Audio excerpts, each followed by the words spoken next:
right. I'm Chris Savino with American Outdoor News. We're here with Tom Gresham from the Second Amendment Foundation. Tom, thanks for taking the time to speak to us today. Absolutely, Chris. Can you tell us a little bit and tell the audience a little bit about what the Second Amendment Foundation is and how you're helping us? Sure. The Second Amendment Foundation is really one of the premier Second Amendment activist groups out there. But unlike, for instance, like the NRA and some other groups, it doesn't really work that much in legislation. It's more in litigation, which is working in the courts. And right now, that's where all the action is. I mean, particularly after the Bruin decision last year, we're involved in more than 50 lawsuits. And we're having to sue. I mean, it doesn't matter if it's California, Oregon, Washington, New Jersey, Massachusetts, it goes on. And every time we think we're winning, another state passes another unconstitutional law. Like New York. Like New York. I mean, you know, right? I mean, and of course, the Bruin decision was New York. And immediately after that, New York comes in and says, oh, yeah, we'll show the Supreme Court. We're going to pass an even worse law here. And you're going, really? What is it? So the reality is it's never over. We're always fighting this thing.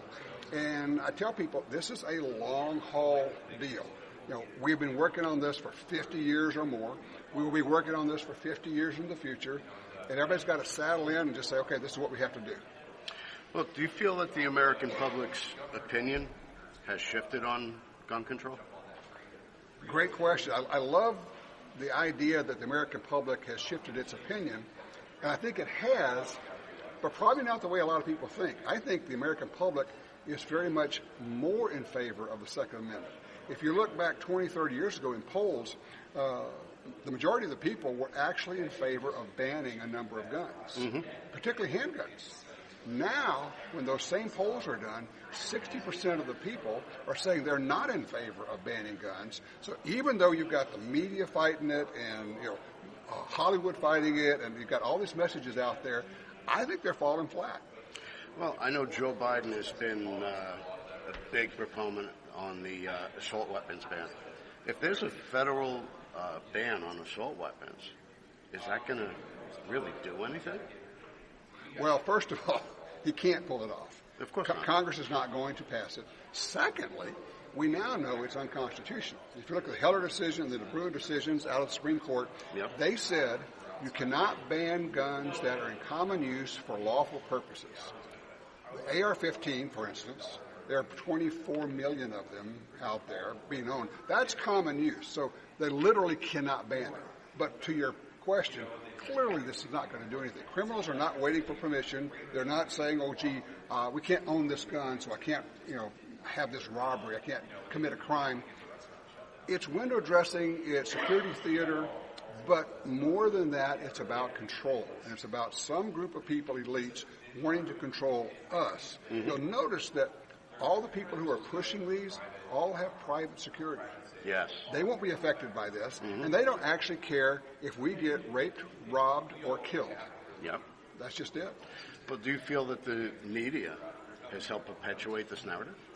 The media is absolutely the public relations department for the Democrat Party and for the anti-gun movement. And make no mistake, the anti-gun movement is an industry. I call them the gun ban industry. Yep. Now you have Michael Bloomberg's money, and for the last 10 years, that's made a huge difference. The man is worth somewhere around $80 billion. So he can throw $1 million at it every day and never miss it. Doesn't even know. There are teams of people working for Bloomberg's groups that go all throughout the states, and they're handing model legislation to these legislators of banning guns, red flag laws, all their wish list. Yep. And this is an entire team of highly paid professionals that do this. And a lot of people on our side don't understand that's what's going on. And the reality is, if we don't fund our organizations on this other side in pro-Second Amendment, we're going to lose. Well, I think it's time that we took our own gloves off and really stepped into the ring and started swinging toe-to-toe with them, because they don't care what shall not be infringed means. Oh, yeah, no doubt. Well, and there are two ways to take the gloves off and get involved. One is it takes money. It just does. You got to write a check. You got to donate. But the other is, I always say, the world belongs to those who show up. And it is not enough to post cool, interesting messages online. You have to literally, physically show up at the state legislatures. You have to show up when there's a rally. You have to show up at school board meetings. You have to show up at city council meetings. And how do you know they're talking about those kind of things? You join your state gun rights organizations. If there's more than one, join both of them.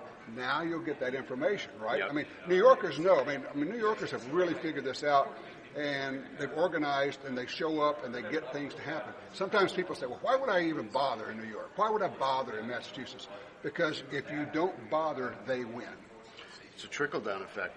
You don't fight it in New York, they're going to be moving into Pennsylvania, then South Dakota, Ohio. It's going to go right across the country. We've seen it so many times. You're exactly right. I mean, and that's not only how it happens. That is their plan.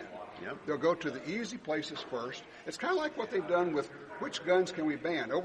I've done this for 50 years, written about this and broadcast about it. They take a particular area and say, well, we only want these guns. It used to be handguns, small handguns. They called them Saturday night specials. Yep. Then they said, well, that didn't work.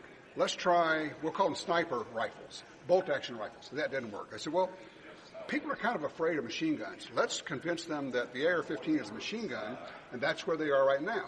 They want a little slice, and at its core, Chris, the idea is to get the public to accept the concept that there are good guns and bad guns. Yep. If they can buy into that, okay, these are guns you shouldn't be able to have, they can take the bad gun category and stretch it out and keep pouring more guns until all guns are considered bad guns. Well, I grew up in New York, born and raised, and I have never in my lifetime seen somebody walking down the street with an AR strapped to their back.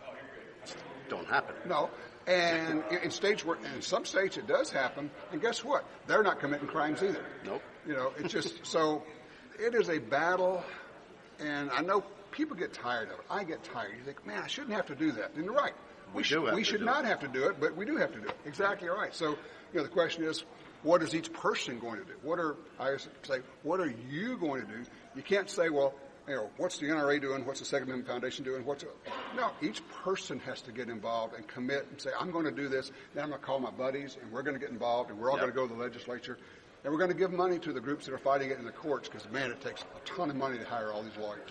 So how do we donate to Second Amendment Foundation to help preserve our future for the next generation? Go to the website, SAF, Second Amendment Foundation, SAF.org, and there's a way to donate there. You can either do it one time, you can set it up for regular donations, you can set it up to be part of your will, and a lot of people are doing that, and that's a really good way to go. Mm-hmm. But, of course, we need the money right now, too. Sure. I mean, you can't imagine how many lawyers we have that we're working with, and they cut us good deals, and we negotiate good deals, but it still costs a lot of money. Sure. Yeah, they could donate as much of their time as they possibly can, but they still need to make a living, too. Well, exactly. So for the rest of it, it's like, donate the cost of a box of ammo, donate the cost of a gun if you can. Whatever you can, do what you can. But if everybody does a little bit, we're getting there.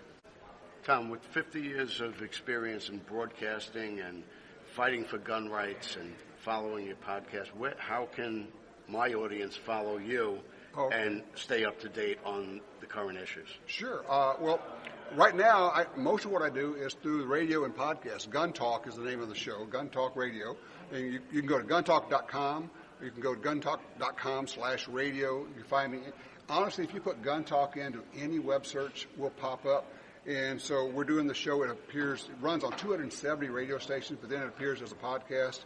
In addition to that, we have 3 TV shows we produce, all available at guntalk.com. So I appreciate you asking. It's a constant battle, and we wake up every day saying, all right, what are we going to do for the Second Amendment today? And then we start over again the next day. Yep. All right. Thanks again. Go to the Second Amendment Foundation today. Please make a donation. Don't forget to subscribe to the American Outdoor News Podcast, and we'll speak to you again soon. We love our children. We protect them. We guide them. We prepare them for life in the world. With all that we do, from deep in our hearts, we cannot control all things. Life-threatening illnesses and disabilities affect far too many of our children each year. While we cannot change the circumstance, we can make dreams come true. Dreams to provide hope, to provide spiritual healing and strength, to provide moments of happiness and relief in the hardest of times. We can give a glimmer of light and hope in a time of darkness and despair. Join huntofalifetime.org to help make dreams come true, to provide hope for children with life-threatening illnesses and disabilities. Hunt of a Lifetime is a non-profit organization fulfilling dreams for hunting and fishing trips to youth 21 and under with life-threatening illnesses and disabilities. Visit huntofalifetime.org to learn how you can make a difference.